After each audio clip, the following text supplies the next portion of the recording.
जलवायु, ठीक है, भारतीय जलवायु से संबंधित फैक्ट। भारतीय जलवायु से संबंधित फैक्ट ये आता है, भारत की जो जलवायु है वो उष्णकटिबंधीय मानसूनी है, ठीक है, मानसूनी जलवायु भी है, उष्ण भी है, गर्म भी है और कटिबंधीय भी है, ठीक है। किसी क्षेत्र में लंबे समय तक जो मौसम की स्थिति रहती है वह जलवायु कहलाती है, ठीक है। जैसे अभी हमारे यहाँ अगर धूप निकल जाए, गर्मी होने लगे लगातार 1 महीने 2 महीने, तो उसको क्या कहेंगे हम, उसको बोलेंगे उष्ण जलवायु, ठीक है। और अभी ठंडी होने लगे तो उसको बोलेंगे शीतोष्ण जलवायु, मतलब थोड़ा कम ठंडी होने लगे तो वो बोलेंगे शीतोष्ण जलवायु, ठीक है। अगला है भारतीय जलवायु को उत्तर में हिमालय पर्वत और दक्षिण में हिंद महासागर प्रभावित करने वाले महत्वपूर्ण कारक हैं। दोस्तों, भारत की जलवायु है, ठीक है, वो मौसमी जलवायु है, ठीक है। लेकिन इस जलवायु को जब दक्षिण भारत से अरब सागर से जो जलवायु जो मतलब हवाएं तेज होकर मानसूनी जो हवाएं होती है वो जाती है, तो कहाँ टकराती है दोस्तों, वो हिमालय पर्वत के कारण उसमें फ़र्क आता है, ठीक है। और हिंद महासागर के कारण बंगाल की खाड़ी से जो हवाएं बनकर निकलती है उनमें फ़र्क आता है, बरसात में परिवर्तन आता है। अगला है उत्तर भारत में शीत ऋतु में वर्षा पश्चिमी विक्षोभ से या जेट स्ट्रीम से होती है, ठीक है। उत्तर भारत में जो शीत ऋतु में बारिश होती है वो पश्चिमी विक्षोभ के कारण आती है। पश्चिमी विक्षोभ जो आता है ये भूमध्य सागर से उठकर आता है, जिसे जेट स्ट्रीम भी कहते हैं। जाड़े के दिनों में तमिलनाडु तट या कोरोमंडल तट पर वर्षा लौटते मानसून से होती है। दोस्तों, जब जाड़े के दिन होते हैं तो जो तमिलनाडु तट है, कोरोमंडल तट है, वहाँ बारिश कैसे होती है, वहाँ बारिश होती है लौटते मानसून। दोस्तों, अगला आता है हमारा पॉइंट, मानसून पूर्व आने वाले तीव्र हवाएं, यानी कि मानसून से पहले जो तेज हवाएं होती है उनको किस क्षेत्र में क्या क्या बोला जाता है। दोस्तों, जो तेज हवाएं होती है वो पूर्वी भारत में नॉर्वेस्टर कहलाती है, ठीक है, नॉर्वेस्टर हवाएं कहलाती है पूर्वी भारत में। जो मानसून से पहले तेज हवाएं, जो मानसून से पहले तेज हवाएं आती है वो काल बैसाखी कहलाती है। बंगाल में जो तेज हवाएं चलती है उन्हें काल बैसाखी कहते हैं। और कर्नाटक में जो तेज हवाएं चलती है उन्हें चेरी ब्लॉसम या काफ़ी वर्षा भी कहते हैं, ठीक है, चेरी ब्लॉसम या काफ़ी वर्षा, ठीक है। यानी कि काफ़ी वर्षा से मतलब मानसून से पहले जो तेज हवाएं चलती है उनमें हल्की बारिश होती है, जो चेरी ब्लॉसम तो काफ़ी के उत्पादन के लिए काफ़ी महत्वपूर्ण मानी जाती है, यानी कि काफ़ी कृषि के लिए लाभदायक है। अब आता है आम्र वर्षा, यानी कि तेज हवाओं के साथ हल्की वर्षा होती है। ये होती है दक्षिण भारत के केरल में, ठीक है, ये होती है आम्र वर्षा, आम की फसल के लिए बहुत लाभदायक होती है। अगला है हमारा उत्तर पश्चिम भारत में यानी कि राजस्थान के आसपास ग्रीष्म ऋतु में चलने वाली गर्म पवनों को लू कहते हैं, ठीक है। यानी कि राजस्थान में जो उत्तर पश्चिम भारत में जो हवाएं चलती है ग्रीष्म ऋतु में गर्म हवाएं चलती है पवनों को लू कहते हैं। अगला है हमारा मानसूनी हवाओं का पश्चिमी घाट पर्वत से टकराकर वर्षा करना क्या कहलाता है। मानसूनी हवाओं का जो पश्चिमी घाट से टकराकर वर्षा करती है उन्हें क्या कहते हैं, उन्हें कहते हैं मानसून प्रस्फोट, ठीक है दोस्तों, उन्हें कहते हैं मानसून प्रस्फोट। आगे बढ़ते हैं, गारो खासी और जयंतिया। गारो खासी और जयंतिया पहाड़ियाँ मेघालय में स्थित है और ये मेघालय में वर्षा करती है, ठीक है। यहाँ पे वर्षा बंगाल की खाड़ी से आने वाली दक्षिण पश्चिमी मानसूनी शाखा से होती है। यानी कि दोस्तों, जो बंगाल की खाड़ी से दक्षिणी पश्चिमी मानसून शाखा से जो हवाएं आती है, जो मानसून आता है, उससे कहाँ वर्षा होती है, मेघालय में वर्षा होती है, उससे मेघालय में वर्षा होती है।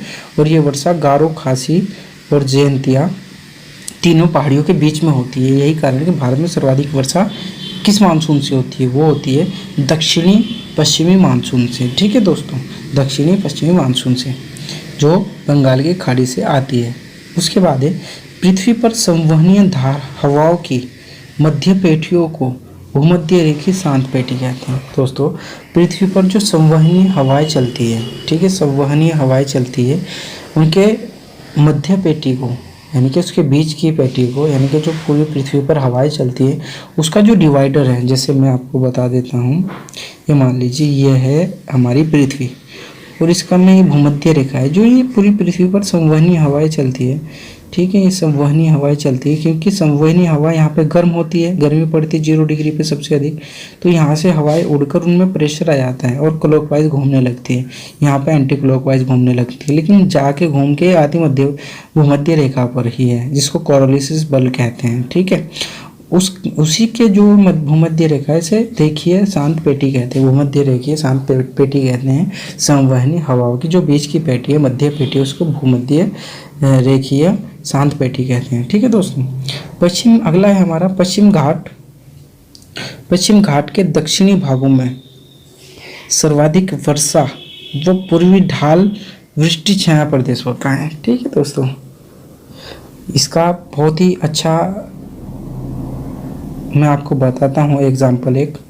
दोस्तों, जो पश्चिम घाट के दक्षिणी भागों में सर्वाधिक वर्षा होती है, यानी कि पश्चिम घाट का जो दक्षिणी भाग है उसमें सर्वाधिक वर्षा होती है, लेकिन जो इसके पूर्वी ढाल होते हैं उन पे वर्षा नहीं होती, यानी कि वर्षा रहित क्षेत्र होता है, यानी कि वृष्टि छाया प्रदेश कहते हैं उसे। ये क्यों होता है दोस्तों, जब पश्चिम भाग पर इधर से बारिश होती है पूरी, ये पहाड़ी है, पश्चिम घाट है, और इसके पश्चिमी क्षेत्र में वर्षा होती है, जैसे यहाँ से समुद्र किनारे जल ऐसे उठा, बारिश करता करता इस चोटी तक पहुँच गया। ठीक है, फिर ये यहाँ से नीचे आएगा, यहाँ तक तो आते आते सब खत्म हो गया ना, पानी यहाँ पे कम हो गया, यहाँ पे कम हो गया, तो एड्रियाबैटिक बल द्वारा यहाँ पे वृष्टि छाया प्रदेश बन जाता है। एड्रियाबैटिक बल द्वारा यहाँ पे वर्षा की बूंदें नहीं बन पाती, उनमें मतलब नमी खत्म हो जाती है, तो एड्रियाबैटिक बल द्वारा यहाँ पे खत्म हो जाता है, सूखा प्रदेश हो जाता है। ठीक है दोस्तों, अगला देखते हैं।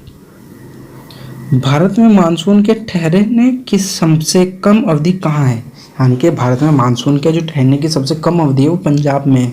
ठीक है, अगला है भारत में मानसून की सबसे कम अनियमितता। भारत में मानसून की सबसे कम अनियमितता उत्तरी पूर्वी भारत में होती है, यानी कि राजस्थान और पंजाब का क्षेत्र। ठीक है, उत्तरी पूर्वी भारत में सॉरी भारत में मानसून की सबसे कम अनियमितता उत्तरी पूर्वी भारत में होती है, यानी कि पूर्वी भारत में ये नेपाल बिहार, उत्तर प्रदेश और इसका हमारा उत्तराखंड और पश्चिम बंगाल का क्षेत्र जो है, सिक्किम का क्षेत्र जो है, वो क्या है, वहाँ क्या है, अनियमितता होती है, सबसे कम अनियमितता होती है, यानी कि ज़्यादा मतलब कम वर्षा नहीं होती, वहाँ पे बढ़िया वर्षा होती है। ठीक है, पूर्वी भारत में। अब आता है उत्तर पूर्वी भारत में वृष्टि छाया प्रदेश गुवाहाटी। ठीक है, असम में स्थित है, नगर है। ठीक है दोस्तों, गुवाहाटी में उत्तर पूर्वी भारत में जो अनियमितता है, जो वर्षा मानसून की अनियमितता है, कम वर्षा होती है कुछ क्षेत्रों में, उसमें से उत्तरी पूर्वी भारत का एक क्षेत्र है गुवाहाटी। ठीक है, जो सबसे अधिक राज्यों के न्यायालयों के उसमें भी चर्चित है। ठीक है दोस्तों, भारत में वृष्टि छाया प्रदेश जो है असम में है, गुवाहाटी। ठीक है, अगला है अमृतसर में अधिकतर वर्षा चक्रवातीय वर्षा होती है। ठीक है, अमृतसर में यानी कि पंजाब के अमृतसर में अधिकतर वर्षा जो होती है चक्रवातीय वर्षा होती है। ठीक है, अगला है ये चक्रवातीय वर्षा जो होती है ये होती है पूर्वी बंगाल की खाड़ी से जो उठती है हवाएं उनसे। अगला है प्रायद्वीपीय भारत उप आर्द्र उष्णकटिबंधीय जलवायु से संपन्न है। दोस्तों, ये जो प्रायद्वीप भारत है, ठीक है, तो प्रायद्वीपीय भारत उप आर्द्र उष्णकटिबंधीय जलवायु से संबंध है, यानी कि जो क्षेत्र है ये समुद्र किनारे जो क्षेत्र है यहाँ पे थोड़ा गर्म रहता है, ये गर्म रहता है क्षेत्र। ठीक है, तो यहाँ पे जो गर्म है यहाँ से वाष्प उठती है और उसी के कारण उप आर्द्र उष्णकटिबंधीय क्षेत्र, यानी कि आर्द्र सहित है और गर्मी भी है यहाँ पे। ठीक है दोस्तों, अब अगला है भूतल, यानी कि ग्लोब पर दोनों गोलार्धों में केवल कितनी पेटियाँ हैं? 7 पेटियाँ हैं। दोस्तों, जो भूतल ग्लोब पर मतलब मानसून की दोनों गोलार्धों में कितनी पेटियाँ हैं? 7 पेटियों में बांटा गया है। ठीक है, भूतल को यानी कि ग्लोब को। दोस्तों, इसके बाद